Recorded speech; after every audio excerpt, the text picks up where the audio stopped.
De prime abord, permettez que je puisse, au nom des plus hautes autorités du Mali, saluer le président Faure Ezosimna Gnassingbé, président de la République togolaise, le gouvernement togolais pour cette belle initiative de nous convier ici à Lomé, comme vous le dites si bien, capitale du dialogue, de la tolérance, de la paix et de la réconciliation, fidèle à la tradition qui a été fixée depuis des années par ce pays.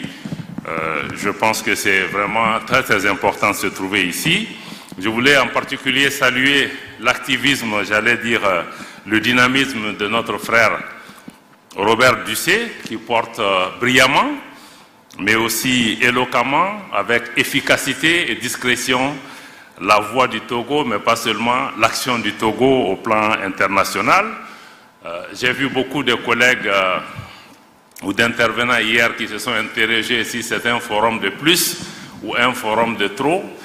Moi, je n'ai aucune inquiétude à ce niveau parce que ce forum n'est pas venu par accident, parce que le Togo est en train de faire ce que le forum envisage comme approche, comme vision pour notre continent. Donc le forum s'inscrit dans le cadre d'une action existence et ce que le Togo nous demande juste de faire la diplomatie, de promouvoir le dialogue pour résoudre nos problèmes. Ça peut paraître trivial ou basique, mais je pense que c'est important si on se rappelle le contexte dans lequel nous sommes dans notre région aujourd'hui, où les chefs d'État du Mali, du Burkina, du Niger, de la Guinée, leurs ministres des Affaires étrangères sont interdits de voyager dans la région. Même dans les pays en guerre, ou les pays qui se font la guerre, je crois que les ministres des Affaires étrangères doivent voyager pour résoudre. Comment nous pouvons résoudre les problèmes si on nous empêche même d'aller parler dans les pays voisins? Et à contrario, la CEDEAO veut envoyer des émissaires dans nos pays. On dit non, ce n'est pas acceptable. Sinon, on ne peut pas aller, vous n'allez pas pouvoir venir. Parce que le dialogue, c'est à double sens. Et même dans notre tradition africaine, mais pendant les guerres, les griots à l'époque étaient ceux qui étaient autorisés à parler. Donc je crois que ça peut paraître basique ou trivial, mais on n'a pas encore compris que les problèmes dans lesquels nous sommes confrontés, il faut que nous parlions, il faut que nous dialoguions, et que là où le Mali a trébuché aujourd'hui, d'autres pays peuvent tomber dans le même problème. Donc je crois que je voulais vraiment rappeler ça et rappeler l'importance de ce forum. Sur le thème, Smaël, je pense que tu as déjà touché à beaucoup de ces questions. Quel peut être le rôle des organisations régionales pour pouvoir accompagner les transitions? Je crois que ça veut dire qu'on a déjà un grand défi si nos organisations n'arrivent même pas à organiser le dialogue, n'arrivent même pas à nous parler, n'arrivent pas à jouer leur propre rôle pour pouvoir vraiment souder le monde. Mais moi, j'allais même dire que quel peut être le rôle des organisations régionales pour éviter même qu'on ait les transitions ou les changements anticonstitutionnels? Parce que c'est ça, on est en train de traiter la maladie, on n'est pas en train d'agir sur les symptômes. Et par rapport à cela, je veux mettre deux points d'entrée de jeu. C'est d'abord pour dire que le multilatéralisme, il faut le comprendre, reste et a un rôle important et essentiel à jouer dans la recherche de la paix, aussi dans la recherche de la sécurité. Le deuxième élément, c'est de comprendre que pour nous tous, l'intégration régionale, la coopération régionale demeure aussi des moyens essentiels pour renforcer la solidarité entre nos pays, parce que la façon dont nos organisations agissent aujourd'hui, ce n'est pas dans le sens de la solidarité. Elles sont même dans certains cas en train de tuer la solidarité. Donc nous devons continuer à transformer nos organisations pour qu'elles deviennent de véritables organisations des peuples pour continuer à promouvoir non seulement la solidarité, la paix, mais aussi la prospérité.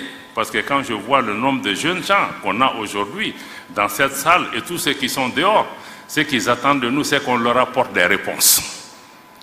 Parce que si nous apportons des réponses à ces jeunes gens, nous n'aurons pas besoin d'équiper nos armées pour faire le maintien de la paix tel que nous sommes en train de le faire aujourd'hui. nous devons aussi avoir ces populations à l'esprit. Comment nos organisations peuvent répondre aux aspirations de nos populations? Je pense que tant qu'on n'a pas répondu à cette question, elles ne pourront pas être utiles pour ce qui concerne les processus de transition. Donc, par rapport à cette introduction, je peux dire que le constat est amer, pour commencer. Et amer parce que nous faisons face à une double crise. Parce que vous avez parlé pas seulement des organisations régionales, mais aussi des organisations internationales. C'est pourquoi je dis que nous sommes dans une double crise. Premièrement, nous sommes dans une crise du multilatéralisme. Parce que nos organisations internationales, les Nations Unies et toutes les organisations qui sont affiliées, le Conseil de sécurité, sont aujourd'hui incapables de résoudre les problèmes. Le Conseil de sécurité est bloqué aujourd'hui. Même pour faire un communiqué sur l'attaque du bateau Tombouctou au Mali, qui a fait près d'une 60aine de morts, le Conseil de sécurité a été incapable de trouver un consensus pour faire un communiqué. Vous vous imaginez pas que c'est sur la question de la Palestine qu'il va pouvoir trouver. Donc nous sommes dans une crise du multilatéralisme. Et ce multilatéralisme n'a pas permis de répondre aux défis, par exemple, du Mali, où nous sommes face au terrorisme. On nous propose une opération de maintien de la paix dans une zone où il n'y a pas de paix à maintenir. Pendant 10 ans, on a entretenu la menace. Mais elle n'était pas adaptée. Au Sahel, c'est pareil. La situation en Ukraine, la situation en Palestine, comme je l'ai indiqué, dans tous ces cas, comme Chergui l'a indiqué, nous sommes dans une crise de la gouvernance mondiale qu'il faut revoir pour qu'elle soit plus représentative, plus démocratique, plus juste, plus équitable. Parce qu'on ne peut pas aujourd'hui demander au pays d'avoir la démocratie en interne et que les relations internationales ne soient pas elles-mêmes démocratiques et qu'un groupe réduit, un club de pays puisse diriger le monde en laissant la majorité des forces économiques, sociales, politiques qui ont émergé aujourd'hui.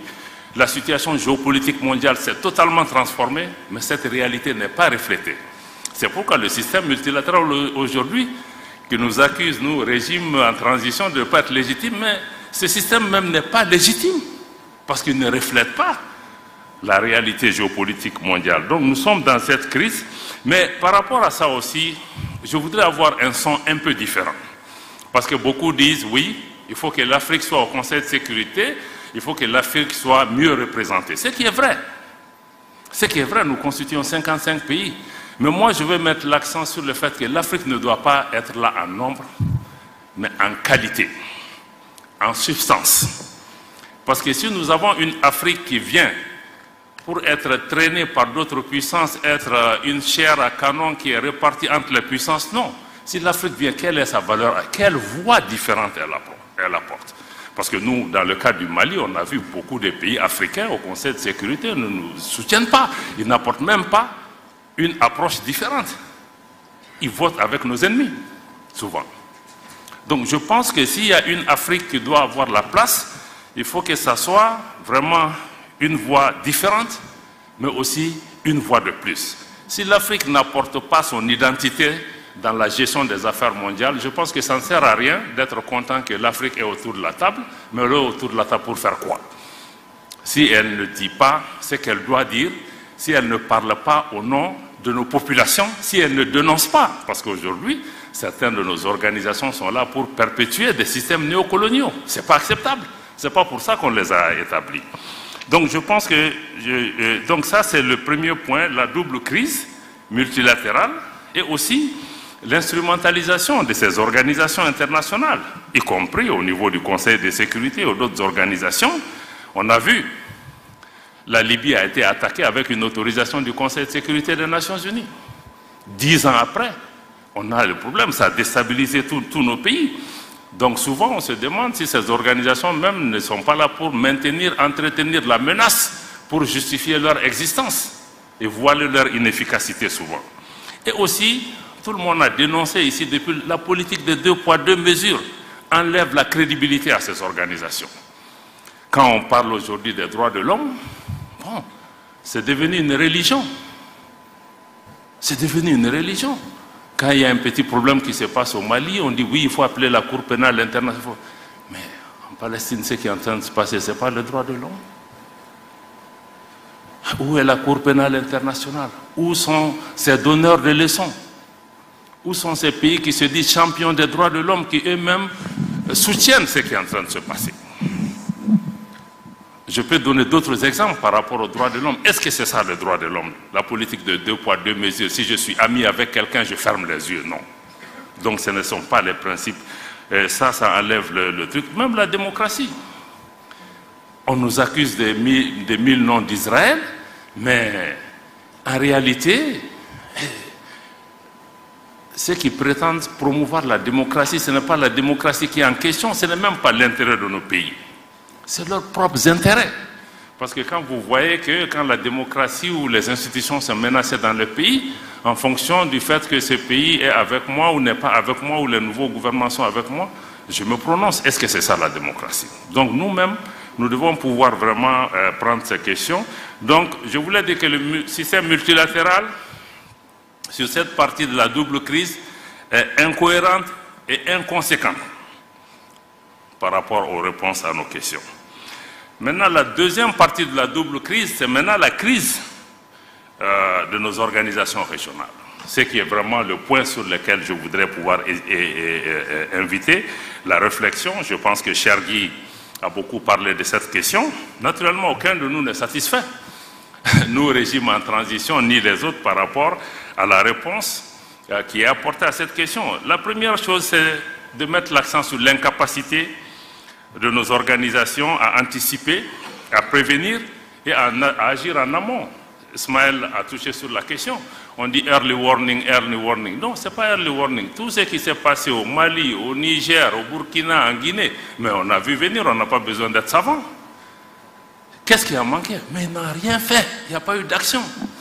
Et parce que dans nos pays, bon, on est très prompt à agir quand des gens prennent le pouvoir par des coups d'État ou autres. Mais qu'est-ce qu'on fait des présidents qui sont assis et qui posent des actes qui créent la tension dans leur pays, qui manipulent les constitutions, qui manipulent les organes judiciaires, qui créent l'instabilité dans leur pays, qui empêchent aux gens d'être candidats à des élections, etc. Qu'est-ce qu'on en fait? On regarde. Maintenant, quand il y a un changement, je connais même les playbooks de ces organisations. Tout le monde s'élève, mission, on fait 10 sommets qui n'aboutissent à rien. Donc je pense que ça, notre incapacité à anticiper et à répondre est un problème. Et aussi l'absence de solutions adaptées à ces changements anticonstitutionnels.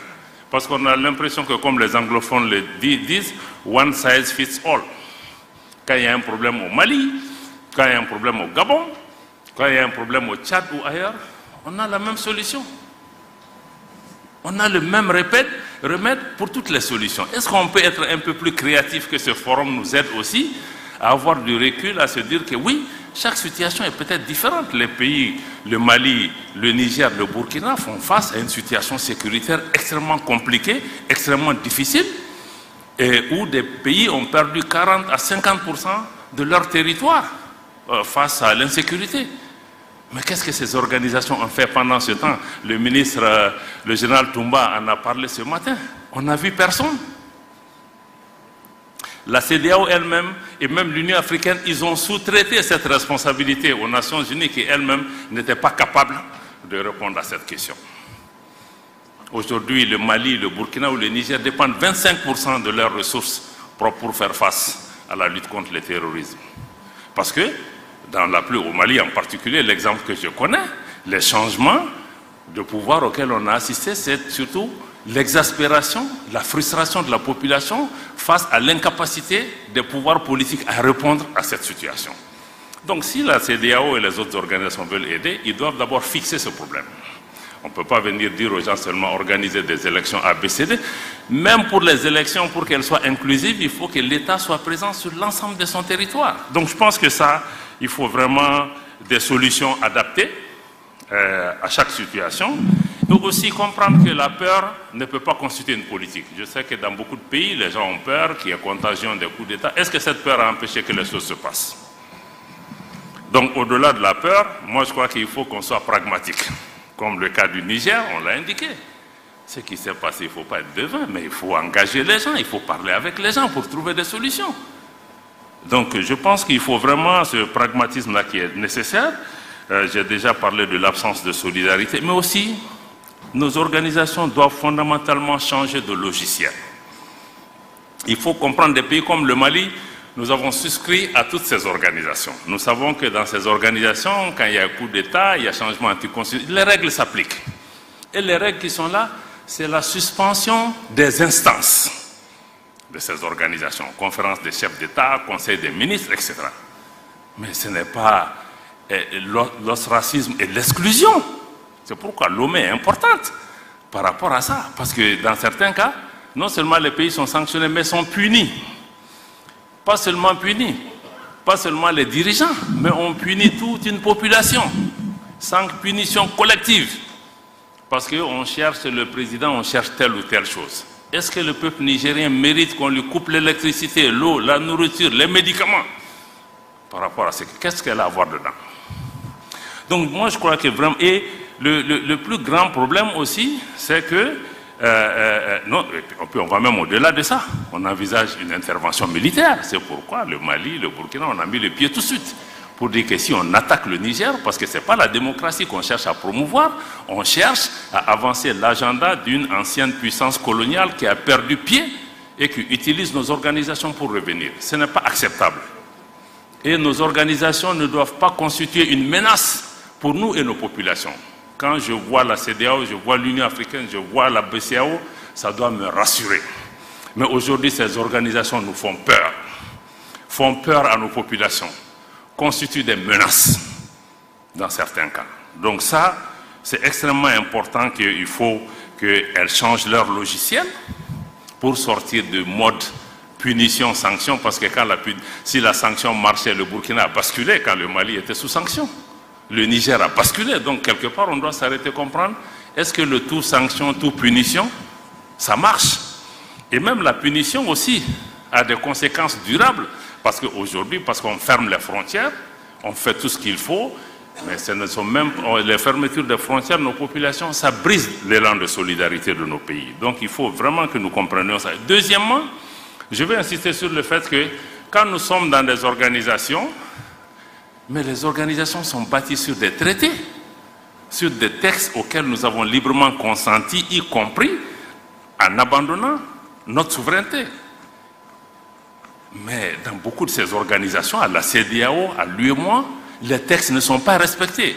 La fermeture des frontières, la mise sous embargo des pays, n'est dans aucun texte de la CEDEAO. Je défie qui que ce soit de me sortir dans un texte de la CEDEAO où on a prévu la fermeture de frontières, de me sortir un texte du traité de l'UEMOA où on a prévu d'exclure un pays pour des considérations politiques, de me sortir le truc de le statut 4 de la Banque centrale des États de l'Afrique de l'Ouest interdit à la banque de recevoir des ordres des pouvoirs politiques pour pouvoir agir. Pourtant on ferme nos banques centrales. Donc, comment vous pouvez exiger l'état de droit au sein des pays et ne pas appliquer l'état de droit dans les organisations? Je crois que ça décrédibilise les organisations. Je vois que Chergui commence à bouger, peut-être que je dépasse mon temps. Donc, on est dans un paradoxe à ce niveau. Et l'autre question, je ne pourrais pas finir sans mettre l'accent aussi sur l'instrumentalisation de nos organisations. Je pense que j'ai parlé de ça plusieurs fois. On se comprend très bien. Ce n'est pas normal que les gens viennent parce qu'ils financent nos organisations pour pouvoir dicter leur agenda et utiliser notre organisation par rapport à leurs propres objectifs. J'ai expliqué à certains qu'au sommet de l'Union africaine, l'Union européenne par exemple, on ne nous voit pas. Mais pourquoi d'autres veulent venir dans nos débats, nous? On peut avoir un partenariat, mais dans le cadre du... Donc nos organisations sont instrumentalisées.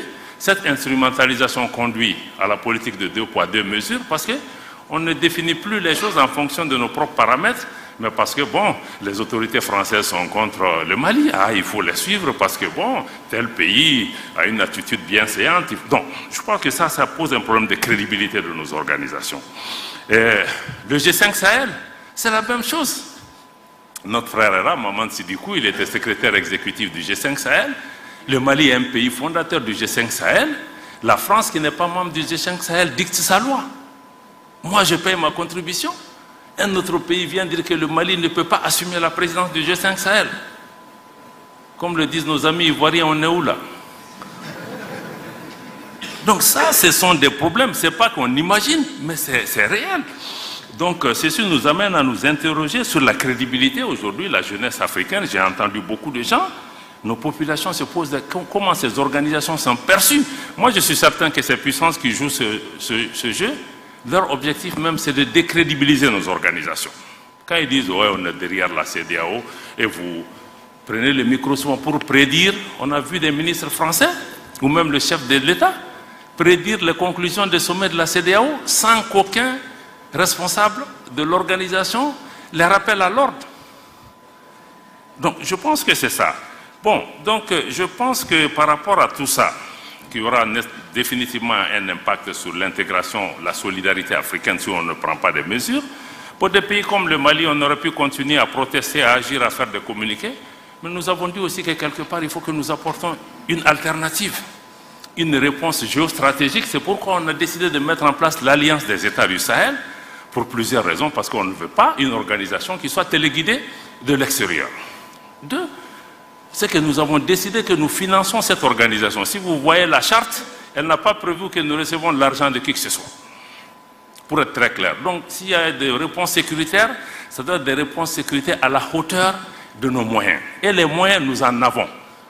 Nous ne sommes pas aussi pauvres que ça, parce que c'est la géopolitique qui crée cette pauvreté et l'entretien. Donc nous voulons aussi proposer une nouvelle approche de la solidarité et de l'intégration régionale. Chaque pays a une voix, pratiquement un droit de veto par rapport à tout ce qui se décide. Nous voulons aussi travailler pas seulement sur les questions sécuritaires à travers cette alliance militaire, mais aussi travailler sur les questions de développement, y compris les questions monétaires qui sont tabous aujourd'hui. Nous allons toucher à toutes les questions, comment notre organisation peut répondre aux attentes des populations du Liptako-Gourma. Ce qui est important aussi dans cette organisation, c'est qu'il y a une volonté populaire. Les populations, il y a une symbiose entre nos populations qui soutiennent cette initiative. Donc ça me semble être important. Donc en conclusion, et pour terminer, je pense que pour que nos organisations soient crédibles, il faut qu'elles soient elles-mêmes capables d'apporter les changements qui sont attendus par les populations.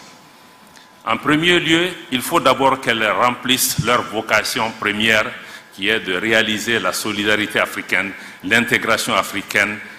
Et 60 ans après les indépendances, aucun de nous ne peut être fier du résultat de nos organisations en termes d'intégration. Aujourd'hui, si on ne prend que la libre circulation des personnes et des biens, les non-africains circulent plus librement en Afrique que nous-mêmes.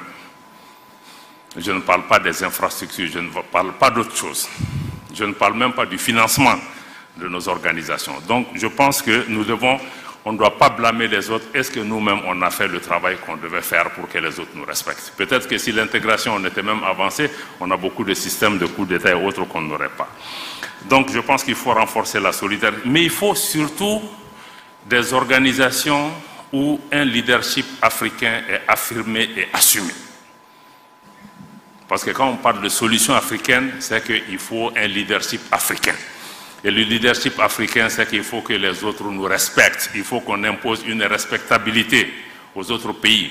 Ce n'est pas parce que vous êtes des grands pays, vous êtes ceci, cela, que vous allez pouvoir venir. L'Afrique, ce n'est pas un pays. C'est 55 pays. C'est des populations avec une tradition, une culture millénaire, avec leur fierté. Donc je pense que nos organisations doivent pouvoir se ressaisir. Chacun de nous dans nos organisations, travaillons à faire de nos organisations des organisations des peuples et non des organisations d'État ou de chefs d'État ou de groupes. Je pense que tant que nous n'allons pas dans cette direction, nous aurons toujours des problèmes parce que nos populations ne sont pas impliquées, que souvent même les chefs d'État et nos leaders n'arrivent pas à tenir face à cette ingérence extérieure. C'est ce que je voulais partager avec vous en restant à l'écoute pour les questions qui peuvent venir, mais je crois qu'il faut que nous-mêmes nous posions les bonnes questions, mais tout ce dans quoi nous sommes les premiers responsables. Merci.